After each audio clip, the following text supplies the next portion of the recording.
Welcome to this class on the astrological symbols. I'm Cayelin Castell, and I am so delighted to share this with you. It is such a key piece for those of you who do not know how to read the symbols, the astrological symbols of the signs and the planets. And so this little recording is designed to help you understand why the symbols are what they are and to begin to memorize them and to remember them. And there's actually 12 signs, symbols for the signs, and I think about 10 symbols for the planets. It's not a lot of symbols to remember, but it is just starting to do that, starting to remember them from at some point. So the first thing that we're going to do is we're going to be looking at the symbols for the signs, and then we'll be looking at the symbols for the planets. And I have provided handouts for you that will help you. And if you download these handouts and all you see are numbers, then you're not seeing the symbols, you'll need to download the astrological fonts and put them in your font folder. You copy them into your font folder. And so if you don't know how to do that, there is another video that shows you how. That'll walk you through that in just like 5 minutes, maybe 10 minutes at the most. So here we go. This is what we're going to be looking at. And this is a blank chart. On the outside, it doesn't have the planets or the signs of the planets posted in the chart, but you can see on the outer ring that there are symbols here. The symbol for Aries, the symbol for Taurus, the symbol for Gemini, the symbol for Cancer, the symbol for Leo, Virgo, Libra, and all around back to Aries. And so once you know these symbols and why they are created the way they are, then you'll have the keys to how to read a chart. Well, you'll learn the deeper interpretations and meanings in the follow-up classes, but to have this piece, very important and will be very helpful to you. So the way that I've divided this up is that I have them in their signs according to their elements. And so just to learn, you can just, take 3 of them, learn them now, maybe stop the recording, come back to it in a couple of days, or you can go through the whole recording now and then come back to different parts of it, and whatever way works for you. So the other reason I put them in terms of their element is that this is just a beginning way to start to get a sense of how the signs can be divided up by elements, and there's other ways we can divide them up, but this was a simple way to begin working with this. So we're going to start with the fire element. Aries is the sign of the spring equinox, and the symbol that we're seeing here is the sign of it's the horns of the ram, and we can see that it looks like horns from a ram coming up here, and so that can help you to remember when you see something that looks like the horns of a ram, that is the symbol for Aries. The symbol for Leo, to me, most looks like the stylized head of a lion. Some have said that it looks like sperm. Whatever it is that triggers the remembrance for you to what that symbol looks like. When I see that symbol, it looks to me a lot like the constellation of the head of the lion that we see in the sky. So I see it as the lion. And that's what works for me. So, but whatever will work for you to help you remember the symbol. And then we have Sagittarius, which is the arrow that's pointing the way for the quest, whatever the quest might be, the quest for truth, the quest for meaning, the quest for expansion of consciousness. The arrow points the way, and that's what Sagittarius is all about. So I recommend that you maybe pause this recording, take out a piece of paper, and write these symbols a few times, and maybe just tuning into and feeling into them so that they be starting to activate that part of your brain that's going to remember what these symbols are about. And when you have completed with that, you can restart and we'll go on to the next set of symbols. So the next set of symbols is the water element, the 3 signs that represent the water element. We have the sign of Cancer. Some say that this is the stylized version of female breasts. Some think of it, this is the way I always think of it, it looks to me like a sideways 69. Uh, and so whatever it is, again, that works for you to help you to remember this particular symbol.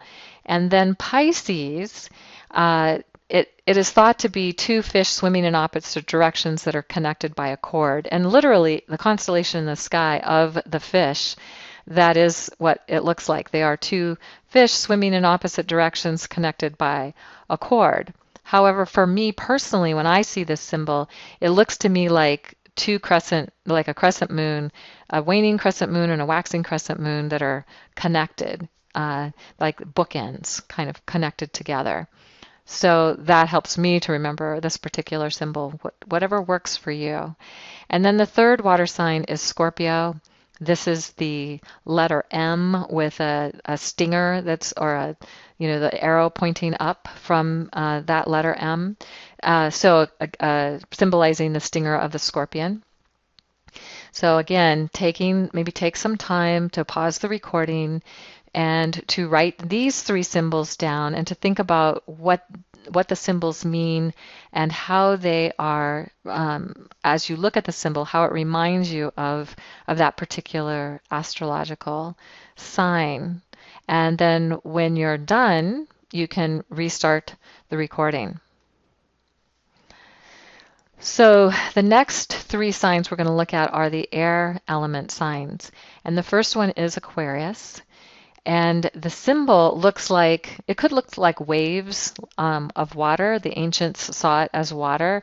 And there was a time when the air sign of Aquarius overlaid the constellation also known as the water bearer. And that would be part of why there would be a connection to water.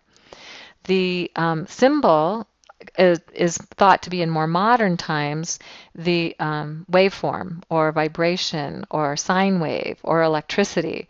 And if we think about what Aquarius really means as an air sign, and it has a lot to do with vibration, consciousness, being unique and different, it's not really watery at all. It's much more like a waveform. So that's what helps me to remember that particular symbol. So whatever works for you. Then Gemini, interestingly, is thought of as the twins, and the Roman numeral 2 represents duality and polarity. There literally is a constellation in the sky that looks like a Roman numeral 2. Now the seasonal sign that overlays that particular constellation is no longer Gemini.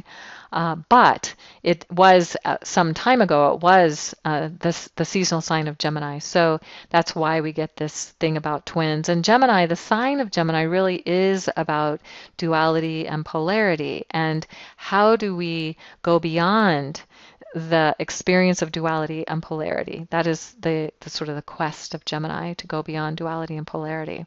So it helps to think about that when we're looking at Gemini's symbol.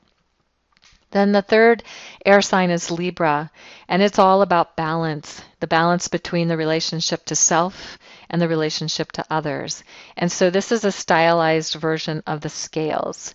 What are we balancing? What is coming into balance? The balance of day and night. Libra is the zero Libra point is the autumnal equinox or the September equinox point. And there's a balance of day and night, of light and dark at that time of the year. So this is another great time to pause the recording and work with these three air signs and write down the symbols and think about what the symbol means and how it relates to the signs that we've just talked about. And when you're done, then you can restart the recording and we'll go on to the next element. So the next element is the earth element. And the symbols for this, Capricorn is the one that seems least like what it's really meant to be. It's a stylized mountain goat climbing a mountain, or it could be a fishtail, a mountain goat with a fishtail, or it could be a goatfish, whatever a goatfish is. And there's a long story that's connected to that. But Capricorn is connected to this imagery of the goat climbing the mountain. And I'll just say for me, what I think of when I see this symbol, it looks to me like it's a V with kind of an S coming off of it. So if that helps you to remember the symbol, whatever it is that works for you. Now, the symbol of Taurus looks like a circle, like a face with horns on it. It's actually the circle with a crescent, but it looks like the horns of the bull. That one's so obvious to me. I think that one's probably one of the easiest symbols to recognize and remember because it so much looks like a bull. And of course, Taurus is the archetypal sign that has been related to that particular symbol for a long time, the symbol of the bull. Then Virgo is another M like Scorpio, but it is the crescent, if you think of the crescent returning to itself. I often write this symbol as an M and then I kind of make a figure 8 coming back and looping back up to itself. For me, that's really easy, and that's how I first saw the symbol written many, many years ago, long before I ever started studying astrology. So that's the way I tend to write it. But the idea is that it's another M, and it has this little crescent that's also connected to it. So in whatever way, again, works for you to remember this symbol. So take a moment to pause the recording and take some time to write these symbols and to think about what they mean and how that is connecting into your understanding of these symbols with these signs. Okay, now let's look at the symbols for the planets. And the first symbol is very easy, the sun. It's the circle of life with the dot of human spirit inside. This is actually a symbol that has been used across other modalities, alchemy and different, like even petroglyphs can have this kind of a symbol on it. So it's been a symbol that's been around for a long time. And of course, the moon is a crescent moon. The crescent represents soul. Very easy symbol to remember. Now, Mercury is a little bit more complicated, although some say that the crescent on top of the circle, kind of like the symbol for Taurus, but it's the winged helmet of Mercury. But another way to look at it is the crescent, the curved crescent of soul, is on the circle of life over the cross of matter. And for some reason, I don't have that written in here, but it is over the cross of matter. And whenever you see the cross, that represents the cross of matter. So again, another great time to pause and to practice these symbols, the symbol of the sun, the moon, and Mercury. Again, I think the sun and the moon are very obvious symbols, but Mercury is a little bit trickier. And the other thing about Mercury is it looks like another symbol that we'll see later. So taking time to really get familiar with the symbol of Mercury is really helpful right now.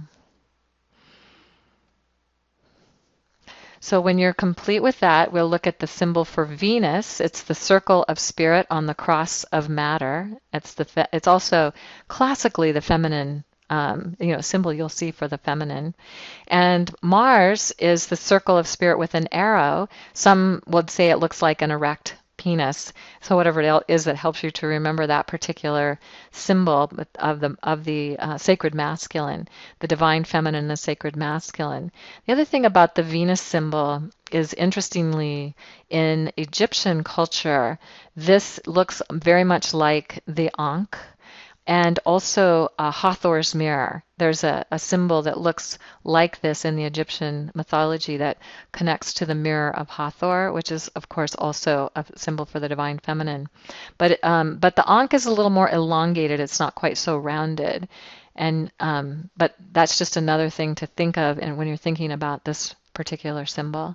So you might want to pause for a moment and take some time to write these symbols and to activate them and begin to become familiar with them. So when you're done with that, working with Venus and Mars, we'll now move to the symbols for Jupiter, Saturn, and Uranus.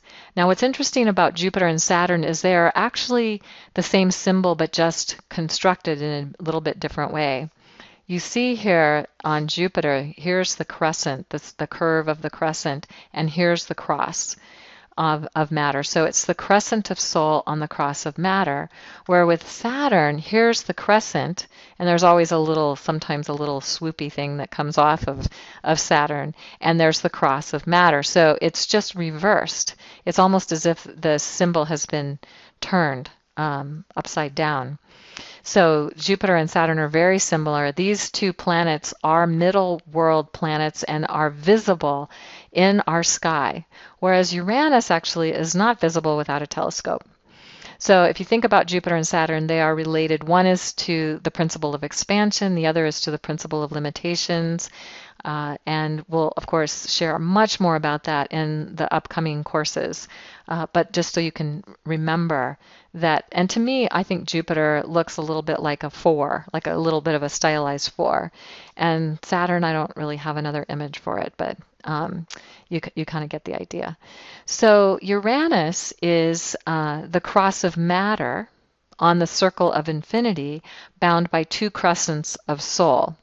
It also Uranus was discovered by a man named Herschel something. I forget the entire name, but there's an H. There was an H in his name, and so it kind of looks like a little bit like an H as well.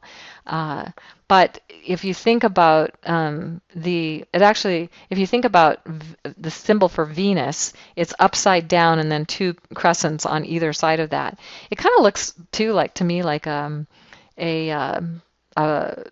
star, a little, not a starship, but in Star Wars, one of those ships that were the crazy ships. Oh gosh, I can't think of the name of it, but anyway, you get the idea. So whatever it is that helps you to, again, connect with these symbols, you might pause this recording and take time to copy these down and begin to integrate and activate them in your memory banks, and working with them by drawing them helps to do that. Okay, so now let's look at the symbols for Neptune, Pluto, Chiron. We'll also look at the North Node and South Node. Neptune is the trident, the key to inner wisdom and knowing. And if you think of the trident, Neptune's trident, Neptune is was the Roman god of the underworld. The Greeks called Neptune Poseidon. And if we think about Neptune being connected to the ocean, ocean is actually feminine, and Neptune is watery and feminine. It's part of the celestial world, and Neptune really is about teaching us to be in touch with our inner wisdom, rather than what we learn externally, and depending on what our external knowing is. So the trident as the key to inner wisdom and knowing. And then I have two symbols for Pluto. One is the older symbol, and the other is the more recent symbol. And if you're looking at an ephemeris, you may see the symbol that looks like a P with an L kind of incorporated into one symbol. So you know that that's the symbol. The symbol that we use in charts and so on in shamanic astrology is this crescent of soul on the cross of matter with the circle of spirit that's hidden inside the crescent. Or it could be thought of as a chalice or a cauldron. And if we think about Pluto as transformational change, it's like, what is the cauldron of transformational change we go through in order to become empowered? So I just think of it as the chalice or the cauldron. You can see that this symbol is very similar to Mercury, actually, except for that the circle is inside the crescent rather than the crescent being on top of the circle. So getting familiar with this and how it differs from Mercury is very important.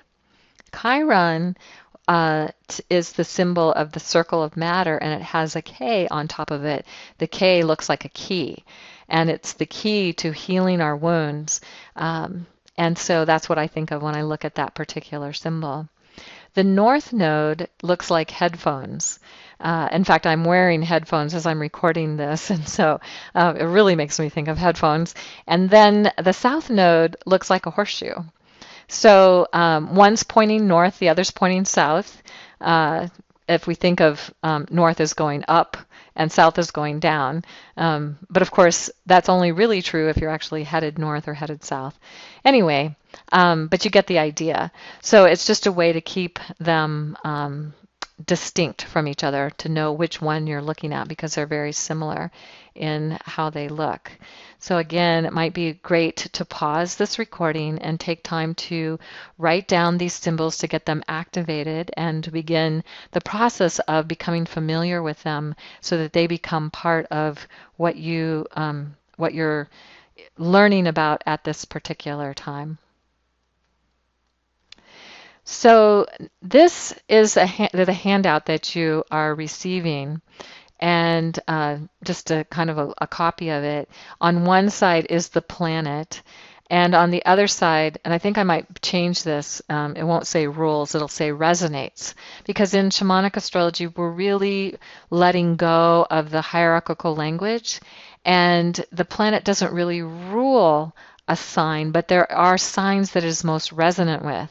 Now, if in traditional astrology, they'll say, Sun rules Leo, Moon rules Cancer, Venus rules Taurus, the rulerships, whatever the rulerships are. But really what they're describing is that these signs are most like these planets. The archetypal energy of the planet is most like this particular sign. So I've put in the handout, you'll see how they line up and how they work together. I've also put in the motion of the planet. So for example, the sun goes around the Earth goes around the sun in 365 and a quarter days, although it feels like the sun goes around the Earth. And that the sun stays in a sign for about 30 days, or is about 1 month in a sign before it shifts into a new sign. The archetype of the sun represents the fuel.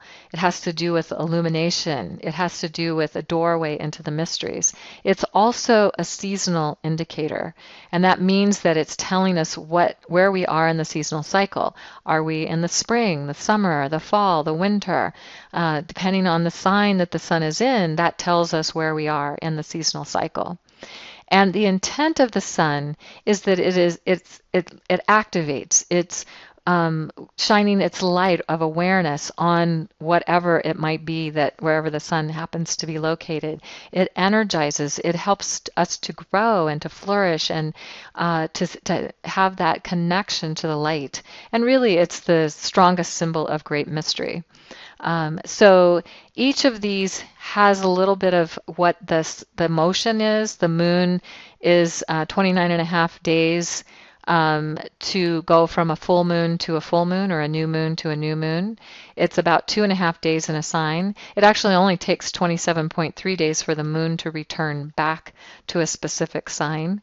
And its archetype is the soul's lineage. It's where we've come from. It's what our skill set is. It's what we know.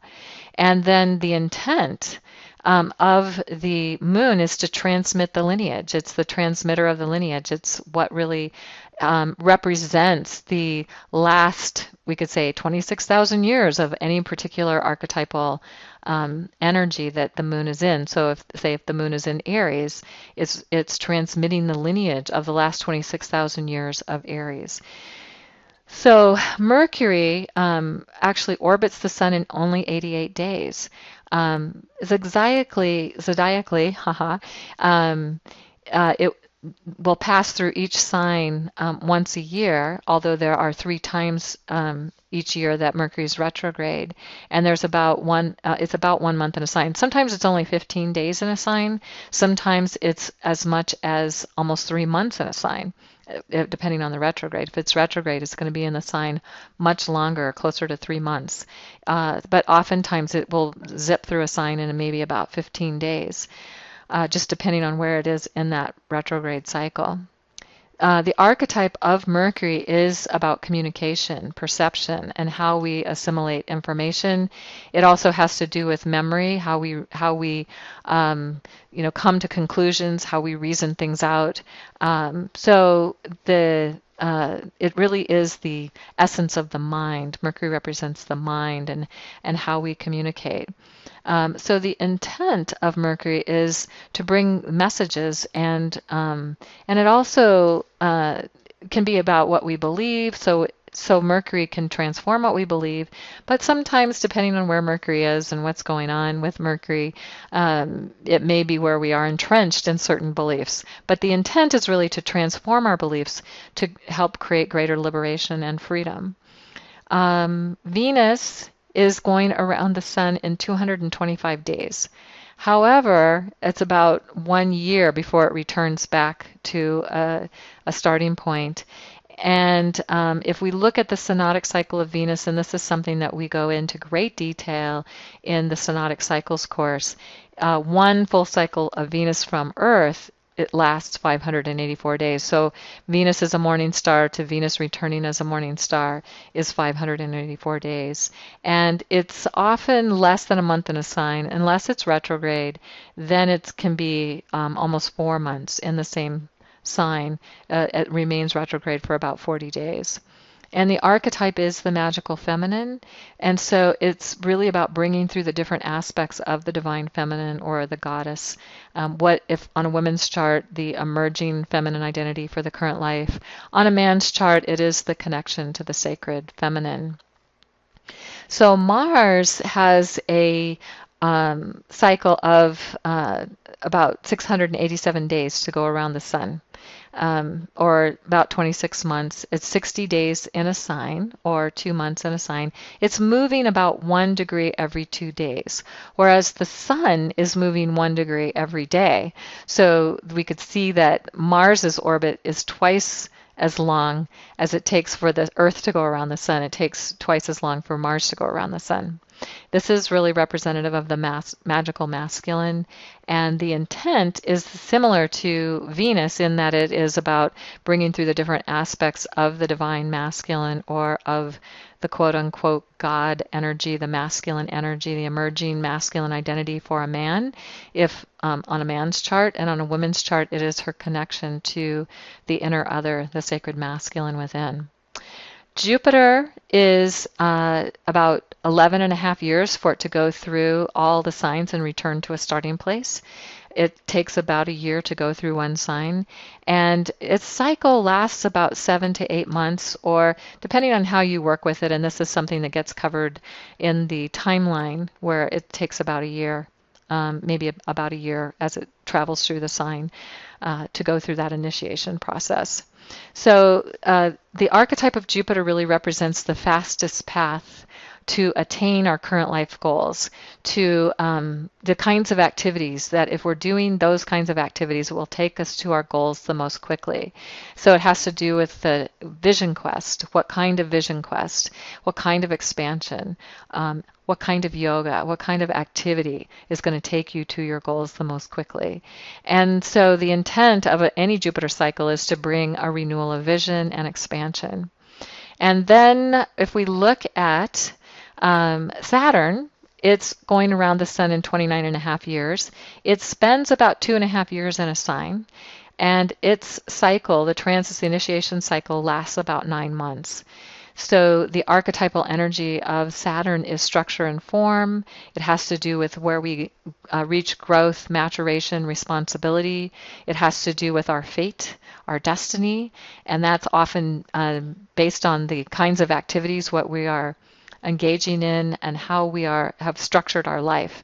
And when we go through a Saturn cycle, it's usually a time to go through an upgrading of that particular structure at whatever time it is and wherever Saturn happens to be touching on the chart. So the intent of a Saturn cycle really is to bring us to a greater maturity, and that might be in our work in the world, that might be in our relationships, that might be in our relationship to our personal self. It might be in really redesigning our life and bringing in new forms. So that kind of gives you a sense. I didn't have room to put the whole entire handout, Uranus, Neptune, Pluto, Chiron, and the nodes are missing off of this form, but you get an idea of how to read it. And basically, it's just sort of there to give you a way to tap really quickly into what planets go with what signs, or what signs go most with what planets, what the motion of the planet is, and how long the transits or initiation cycles last, what's the archetype of the planet, what's the intention, and you know, when you're in a cycle or you're connected to that particular planet, or something's activating that particular planet on your chart, what is the intent of that? So it's a great little handout, and it basically is the summation of what it is that we've covered in this in this class so far. So there's also another handout that you're going to receive. It should look like this. There's actually a little bit more to it than this. I could only get the top half of the handout, but it's a quicker, you know, just more direct way of tuning into these astrological symbols. And again, you will see Capricorn is the first one with Saturn, and Aquarius with Uranus, and Pisces with Neptune, Aries with Mars. We have Taurus with Venus. We have Gemini with Mercury, Cancer with the Moon. Leo has the Sun. Now, I did put Vesta and Juno to go with Virgo and Libra, and this is part of the mandala wheel, because we don't actually assign Mercury with Virgo, and we don't assign Venus with Libra, because they don't totally fit there. But in traditional astrology, they put them there as a way of putting a planet to create a rulership with that particular planet. So instead of leaving that space open, those asteroids really fit with those particular signs.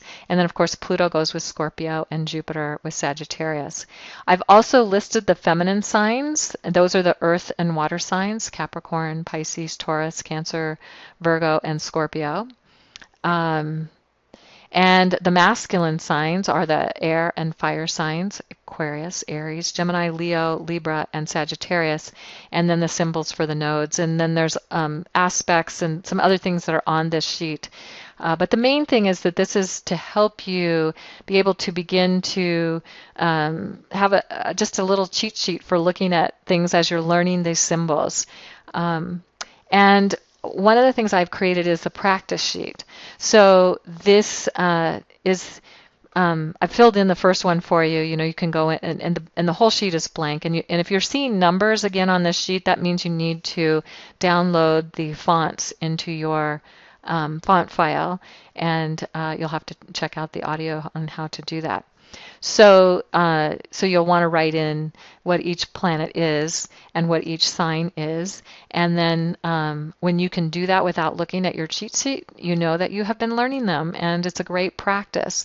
So getting very familiar with these signs and these symbols will help you to be able to read your natal chart or anybody else's chart, any chart that you look at, because you'll be able to recognize the symbols, and it will help you as it's really connecting new pathways in the brain. So it can take a while to get familiar with these symbols, and we've had people come through our courses who've learned them very quickly. For some reason, they just have a natural knack for it, and then other people, it has taken them more than a year to actually learn these particular symbols. So in whichever works for you, don't be too hard on yourself.